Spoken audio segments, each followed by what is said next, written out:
Okay, fam, welcome back. So today we're going to be going over the jobs data, the economic data, and we're also, well, I guess they would essentially be the same: the jobs data, economic data, upcoming data, earnings, and we're also going to go over the elections and basically what the next 2 weeks would entail. So with that being said, let's get it.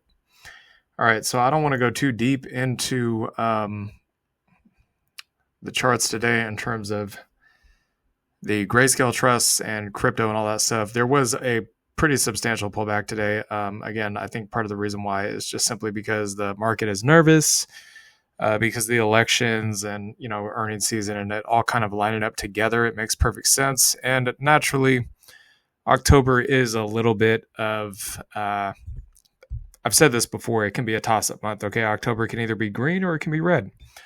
We'll talk about like the macro of it tomorrow or the next day, because again, we do these macro videos on a monthly basis, so I'm not going to talk about that today. What I will tell you guys is these pullbacks are not really much of a shock. Okay.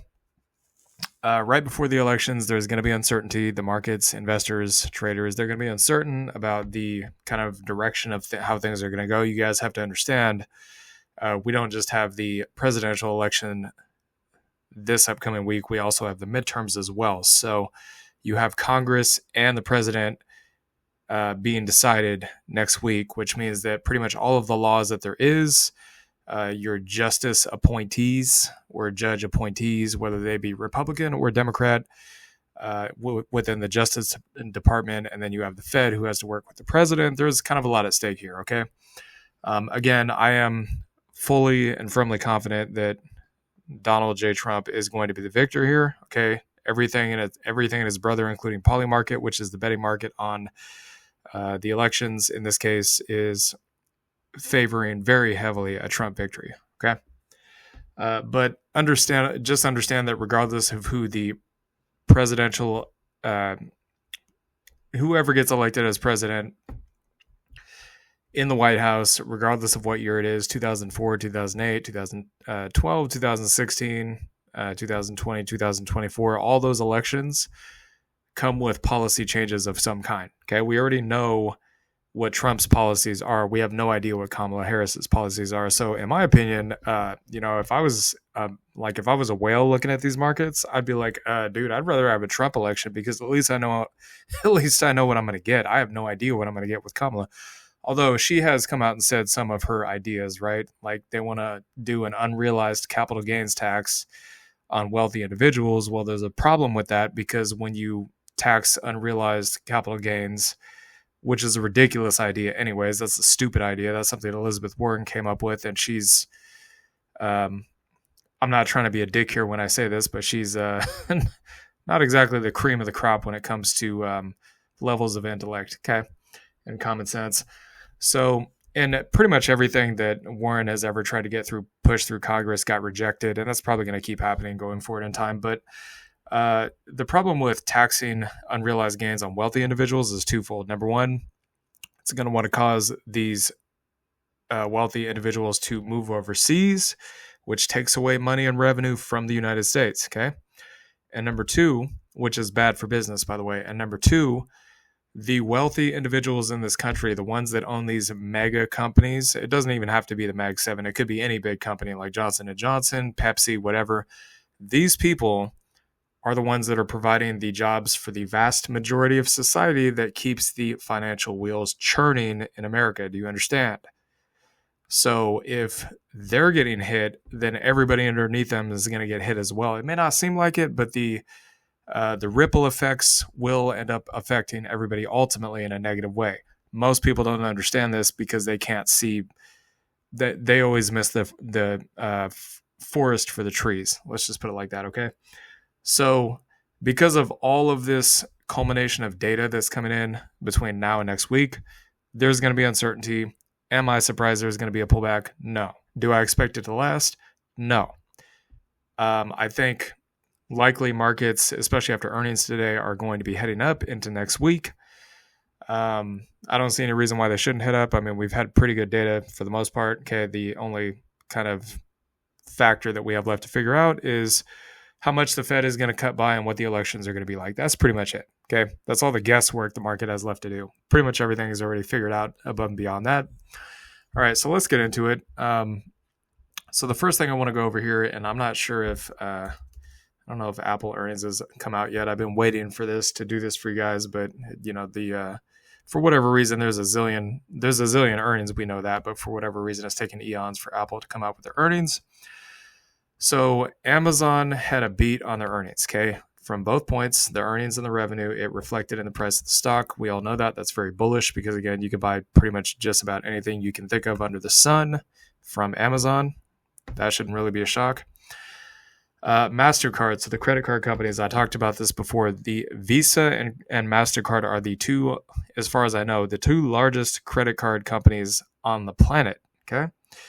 People love to go put themselves in debt and spend money they don't have on things that they want to impress people they don't even like. We can go over this ad nauseum. I don't want to repeat myself here. But usually when the credit card companies are beating, that is a very strong, very, very strong indication the economy is doing extremely well, okay? Because if people really, truly could not afford to spend money even on credit cards and debt, we would not be seeing beats on these earnings, okay? So clearly the economy still has some breathing room, all right? So we saw a beat before on Visa, I believe, and we have seen one today on MasterCard as well. I'm just going to go ahead and double check that just to make sure I'm not misquoting here. So yeah, so we got a beat on both, okay? The two biggest, largest credit card companies on the planet both had beats. That's very good for the economy, okay? That is a major indicator of strong demand. I want to point that out. All right, so in terms of the earnings calendar here, so you guys can see we have a crap ton of earnings. We got way more earnings next week as well. Again, I don't want to go over all these. There's a lot of big companies here, but the three biggest ones, in my opinion, that matter the most are the top three here. So we're going over that. Now, in terms of Apple, this is the one that I have been waiting for. Have not seen anything yet, but we have had a release of some kind here, so let's talk about it.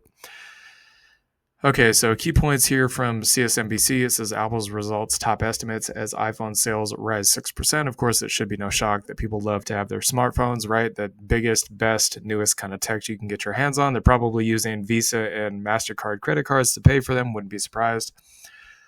So it says fiscal fourth quarter results beat Wall Street expectations for revenue and earnings per share, but net income slumped after the company paid a one-time charge as part of a tax decision in Europe. Okay, well, whatever. Markets probably already priced that in. I don't think that's going to be a problem going forward. So if that's what the market's bearish on, I would say likely that's probably just going to keep marching. Apple itself and the market's probably going to keep marching higher in the coming days. So it says iPhone sales and overall sales rose 6%. iPhone 15 was stronger than 14 in the year ago quarter, and 16 was stronger than 15. So it does seem like it's gaining some popularity with the people. That's always good. So yeah, we already went over all this. Let's take a look at the actual data here. So Apple shares were down 2% in extended trading. Here's how the iPhone maker did versus LSEG consensus estimates. I'm not sure what that is. Probably some kind of analyst group. So earnings per share, we had a beat on earnings, okay? Revenue, there was also a beat on revenue. So that's usually the metrics that we look at here, right? Earnings per share, or earnings in this case, and revenue. So it does appear that there were beat on both. Mac sales were down, iPhone sales were up, iPad sales were down. I mean, that makes sense. Most people use their phones over using computers or iPads, but some people do use the other stuff. So the fact that it's only down by that little amount compared to how big Apple is, I would say is actually not really that big of a deal.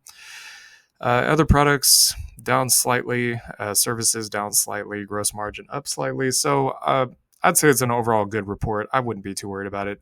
Of course, you can see this ridiculous demand back here in 2021. I'm expecting it to look something like that when the Fed's rates are sitting at all-time lows and the economy is at maximum boom territory at that point. Okay, so let's get into the Fed real quick. So all the data so far culminated has led the markets to believe that likely the next FOMC meeting, which funnily enough is right after the elections, is going to be a quarter basis point cut. I tend to agree that probably is the proper response. I don't see any reason why that shouldn't be the case. But the PCE metric came in today, I believe, at 2.1%, which is pretty much on target with the Fed's goal of 2%. PCE is the standard that the Fed uses. So I'm just going to go out on a limb here and say it wouldn't really surprise me if they did a 50 basis point cut, which I think the market probably would be more bullish on. At least I would think they'd be more bullish on. You've had a lot of people come out that have said they want bigger than a 25 basis point cut. So we'll see. That's kind of my thought process. I don't know if the Fed's going to do it or not, but I don't see any reason why they shouldn't. So let's take a look at the kind of aftermarket effects. As you guys can see, we got absolutely walloped today. We'll talk about the portfolio tomorrow after market close. Not really too worried about it, honestly. I mean, look, we even, just to show you guys a brief snapshot here, we even put on another call debit spread for a different position this time, Snap over MRNA. We'll talk about that later, but it is expected to do roughly about a 25x. Okay, so I want to start first with MasterCard. Let's take a look at that.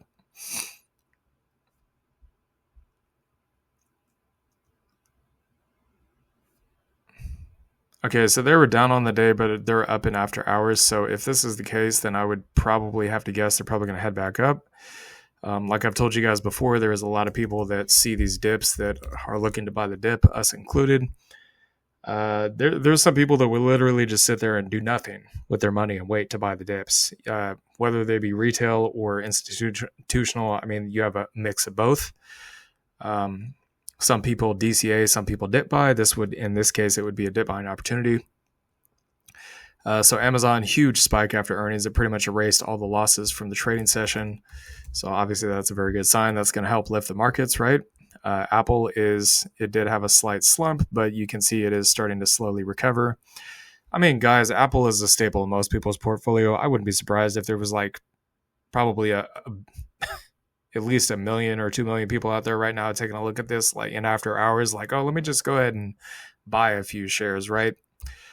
A lot of people that invest in this for dividend growth love these kinds of drops. They look at this as a golden opportunity to get in on the dip.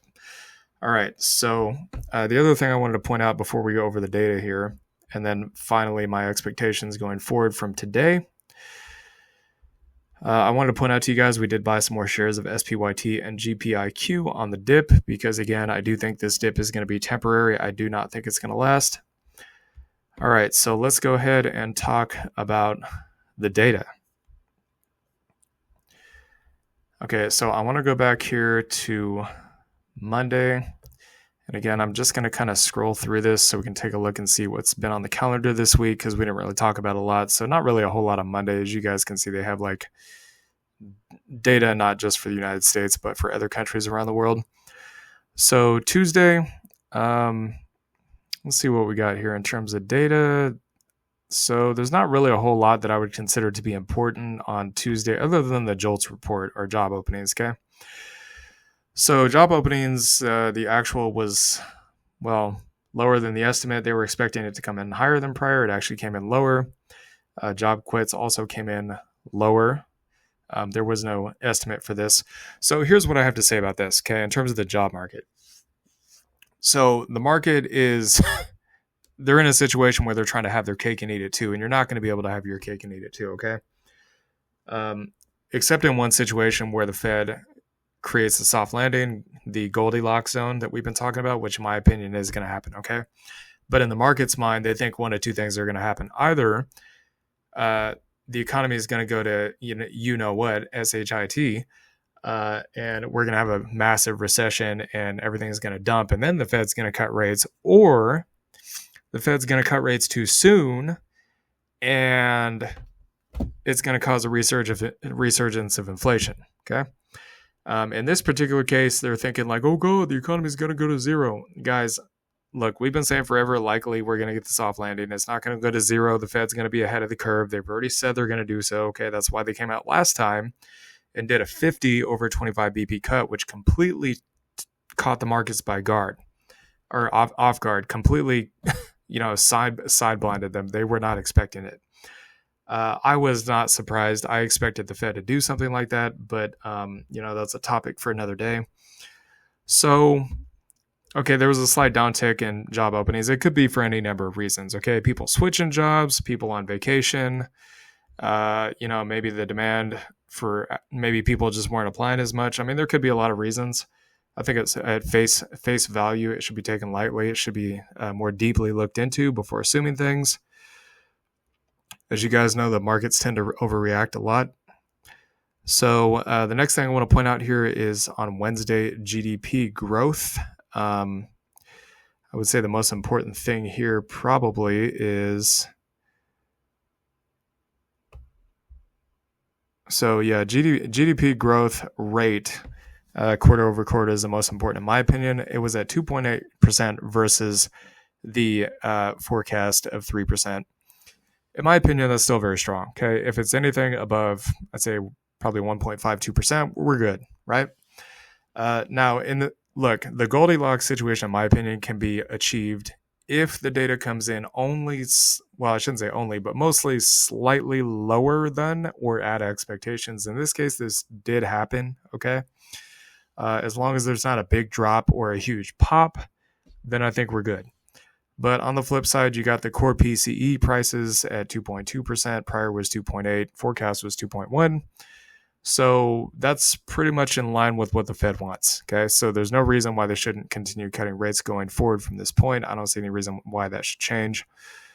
When I say cutting rates, I mean like, a little bit faster, like maybe a 50, 25, 50, or 50, 25, 75, something like that. There's no reason to kind of drag it out if, they already pretty much got what they want out of the deal and the economy is strong. I would say, just go ahead and do the thing. That's just my opinion.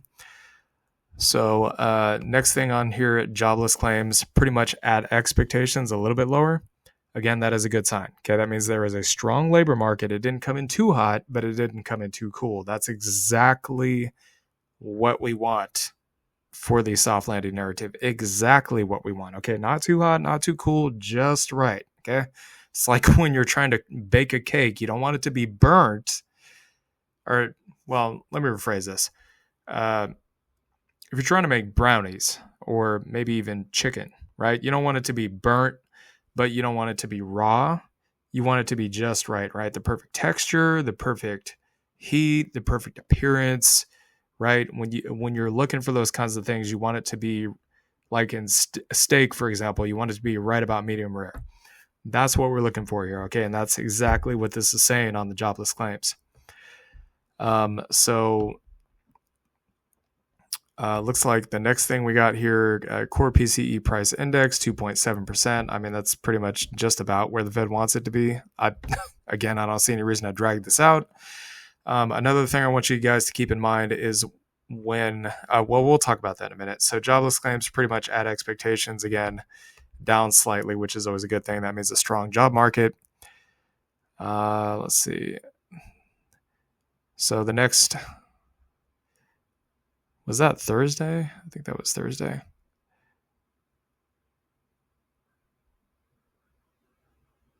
Yeah, that was on Thursday. Okay, so the next one we have here that's coming up next is going to be the unemployment rate. I'm pretty much expecting it to be, that's the wrong one. Hold on a sec, my bad. Okay, so non-farm payrolls, I don't think it's going to be that bad. I think the market has very low expectations. It's probably a good thing. I think likely they're probably going to be pleasantly surprised. I don't see why it should be that low. And then above and beyond that, the unemployment rate, I'd say it's probably going to be roughly about expectations. So the other thing I want you guys to understand about the inflation rate, okay, when Trump gets reelected, he already said that he's going to put an end to all the conflicts overseas. The reason why this matters is because supply and demand, okay? Ukraine, as far as I know, is one of the largest wheat producers in the world. Well, if you're destroying the land on which the wheat is created, that creates a reduction in supply. And if you have the same high level of demand, that causes inflation. Okay, that causes the price of that particular good to become more expensive, which adds to the inflationary environment. Same thing with oil and energy. Okay, if the United States is relying on a limited reserve of oil from overseas instead of producing record levels of oil here in the United States, which we have the ability to do, We've done it before. Obviously, you got Texas and these other, I think North Dakota and all these other states that have oil producers operate there, right? If the economy is hot, but you only have limited levels of oil available that you're getting from overseas instead of right here at home, that's a problem. That creates inflation. Again, low demand, high supply, right? So when Trump gets in office, he'll fix that.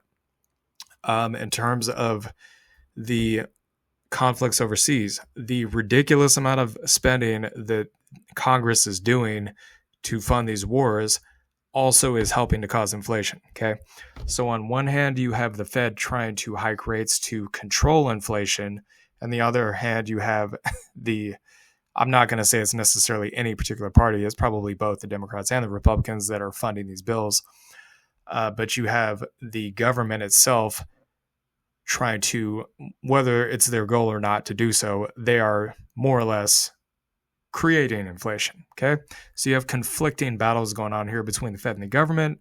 When Trump gets in office, that's going to come to a halt because, again, the conflicts overseas will end, which means there will no longer be a need for funding for all that stuff. Okay. Which will help cool inflation, get the PCE index down to where we want it to, create that soft landing. And then we're done with all this, the Fed can cut the rates to 0 or 1 or whatever it's going to be.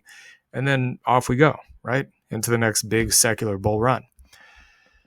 So that's that. All right. In terms of crypto, I'm not expecting anything to change for crypto, guys. Once the election's over, crypto is going to moonshot. I'm not concerned about it.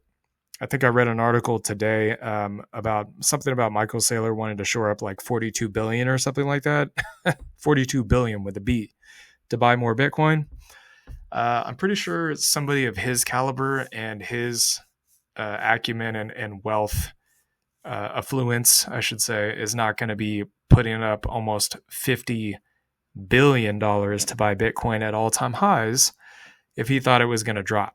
Okay, pretty confident about that. And we showed you guys the chart on the whale accumulation. They're just going stupid with the amount of accumulation they're doing, while Bitcoin was mostly just consolidating.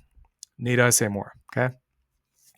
All right. So anyways, hope y'all enjoyed this content. Please like, comment, and subscribe, and I'll see y'all later. Peace.